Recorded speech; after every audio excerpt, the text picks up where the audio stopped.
Good evening, everyone. My name is Tyrone Aigbekaen. I'm a student, a doctorate student of California Intercontinental University. Today, I'll be making a presentation on designing a go-to-market plan for Modise Returnable Bottles Company. As an introduction, let me start off by saying that though the question requires me to be visible at all times, displaying the country issued identification. I will not be able to do that because the version of the PowerPoint that I use, I think it's the 2010 model, doesn't allow me, it doesn't have the functionality for showing the camera while making a presentation. So I will just proceed without that. I hope the professor will find it in order. As an introduction, like I said earlier on, the landscape of social entrepreneurship is a very complex and global one. It faces the dual challenges of achieving both financial viability and social impact, which necessitate meticulously crafted go-market strategies. And these strategies must not only navigate the diverse market conditions, but also adhere to stringent legal and ethical frameworks to ensure long-term sustainability and scalability of their social mission. This presentation will summarize the analysis of all the legal structures, the ethical challenges, and the intellectual property considerations of the sole proprietor, the partnership, and the corporation. It will explain the go-to-market strategy of Modise returnable bottles, with visual aid, of course, and include real-world examples of the competitive landscape. I will share a personal reflection on this journey, on my journey through this course, and end with a call to action. What is the problem? For me to say the problem and the opportunity therein, let me just give a bit of a story. So I remember on the 24th of November this year, people have just been paid, the youth had money. So it was a day when the young men and women flocked to the local clubs for a night out. And during the time, there were two men who were engaged in a heated argument over a game of Kaiser Chiefs, two local clubs, Kaiser Chiefs and Pirates. There was a kind of argument on about these clubs. It was a soccer match. As the argument gathered steam, one of the young men reached out for an empty bottle of Heineken beer that was lying around on the ground and hit his opponent with it. And this, I need to say that this is a common practice in nightclubs because it happens all the time. And the reason for that is during the nightclubs, you have a lot of empties. People are drinking and they leave the empty bottles all over the place. And even the morning or day after, if you walk through the streets of Nottingham, you will see a lot of empty bottles from people who were drinking the whole night. And this has become an opportunity for this company, Modise Returnable Bottles. The company now tries to collect these bottles, which by which serve the dual purpose of cleaning the environment of waste, because they have become waste. The bottles have become waste, cleaning the environment and reselling it to the original manufacturers of these bottles, which are the South African breweries, the Heineken breweries. So it becomes a business venture for Modise, but that serves two purposes, meaning that it collects the bottles, which means they become refuge, waste. So it's a way of converting waste to wealth. So I'll move on to trying to analyze the legal structures of the different entities, which starting with the sole proprietor. Well, for a sole proprietor, the legal structure this is simply the simplest and the most common form of business. It is owned and operated by a single individual. It has no legal entity, and the business and its owners are legally considered a single entity. It has unlimited personal liability, and the profit and losses are reported on the owner's income tax returns, which they call a pass-through test. If you look at the partnership, this at least involves two people, at least two people, though it has no filing required for the general partitioner type, because this partnership is either a GP, a general partnership, or is a limited liability partnership. So for the general partnership, it has doesn't require any legal filing. Doesn't require any legal filing. Then the GP carries unlimited personal liability for all partners, and for the partnership is a more formal structure. It files an informational return, but it does not have to pay income tax itself.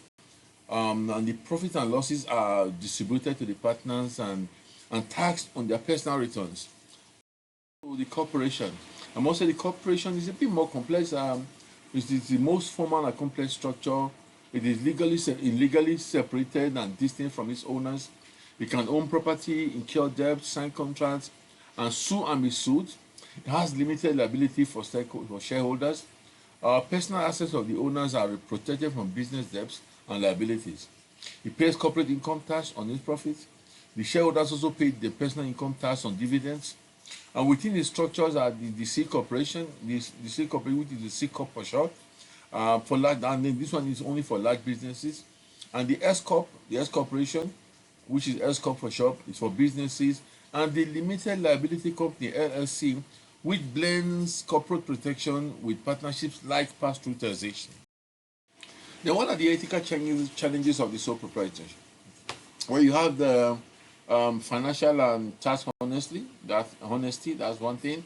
Then you have conflict of interest. You have the employee and labor practices. You have the unlimited personal liability.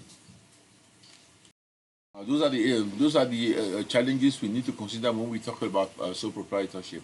And for partnership, we also have the breach of fiduciary duties. We have the conflict of interest. We have the financial mismanagement of fraud. We have the unequal contribution and fairness. We have the power imbalance. Okay, the ethical challenges of a corporation. We have the shareholders versus the stakeholders' primacy. We have the executive compensation, and we have the conflict of interest. And this is just situations where leaders make decisions that benefit themselves or their associates rather than the company's health or the public good. And we have the supply chain transparency, because many corporations, they struggle to ensure that their global suppliers are not using forced labor, child labor, or operating in unsafe conditions. We also have the discrimination and harassment, because even despite legal protection, subtle bias in hiring, pay gaps, especially in gender and race, and toxic, the broad cultures remain pervasive ethical hurdles. And we also have the unrealistic performance targets that some of these leaders set. When companies setting impossible goals, it is often pressures the employees to cut corners or engage in fraudulent behavior to keep their jobs.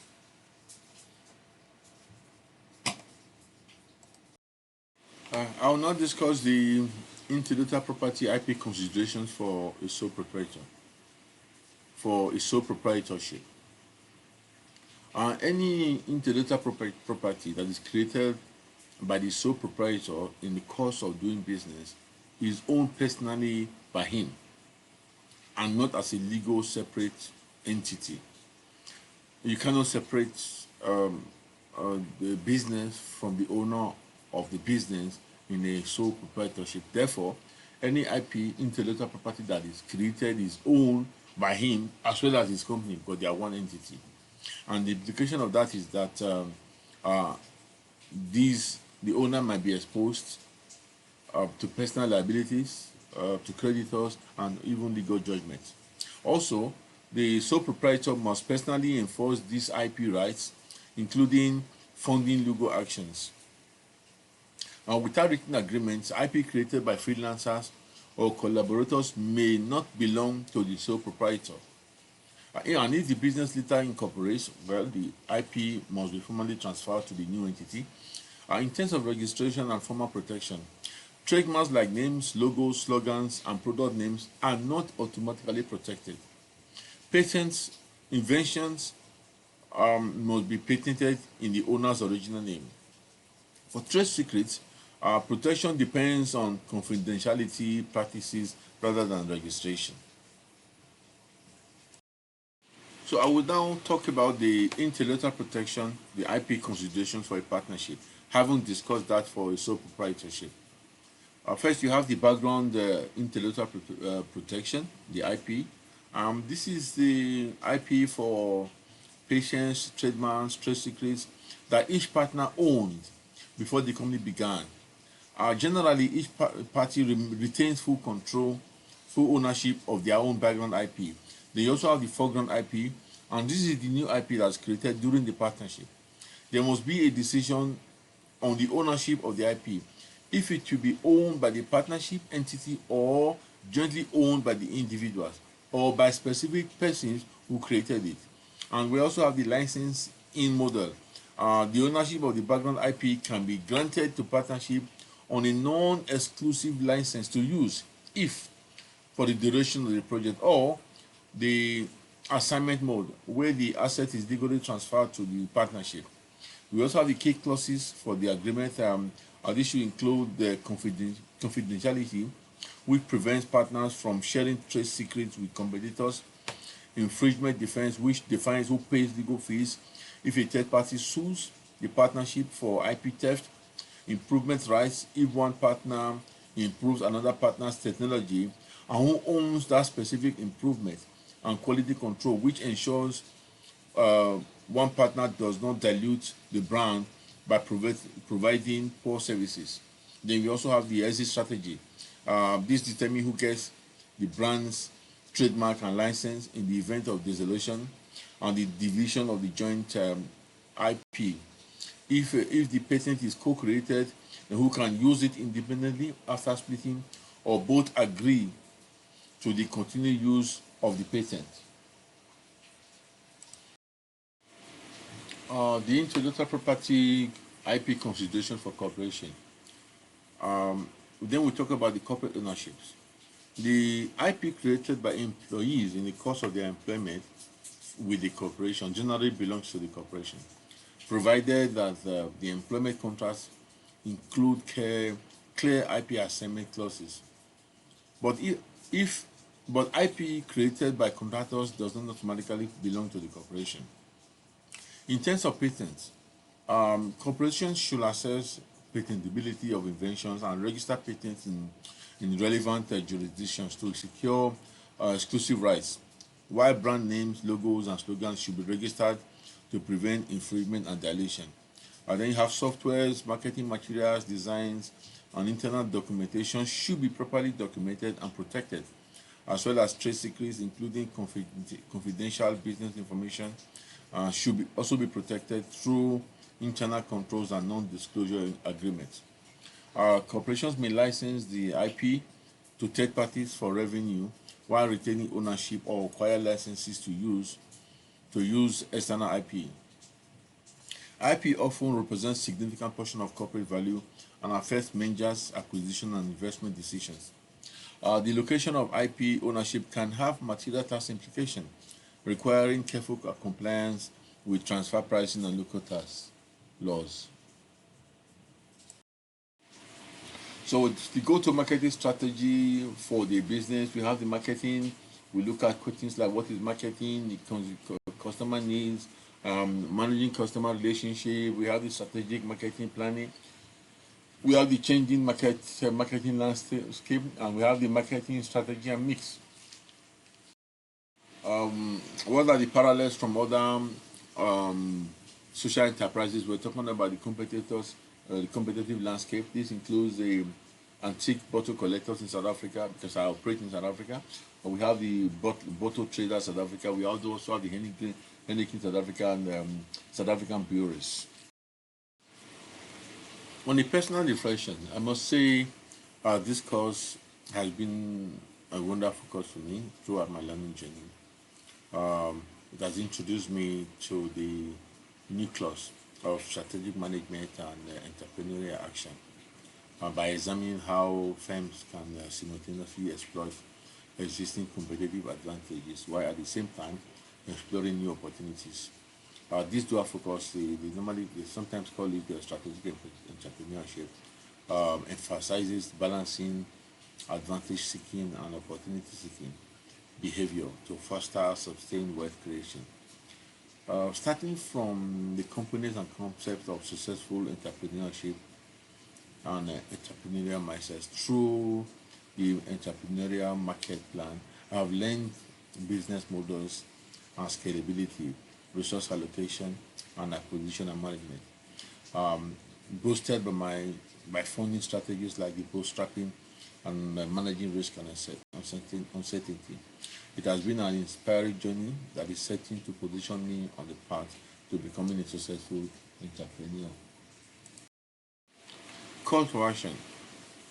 This course should be a component of every discipline in all tertiary institutions, irrespective of the course, the discipline you are, that is your major.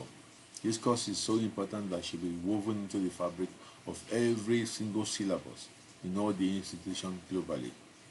It's not only about starting a new venture, it is about building sustainable value through informed decision making, innovation, and strategic execution. This course equips the students with the analytical tools, the entrepreneurial mindset, the strategic frameworks required to identify opportunities, manage risk, and create competitive advantage in dynamic markets. Thank you very much for taking time out to be with me throughout the presentation of this course. Good evening.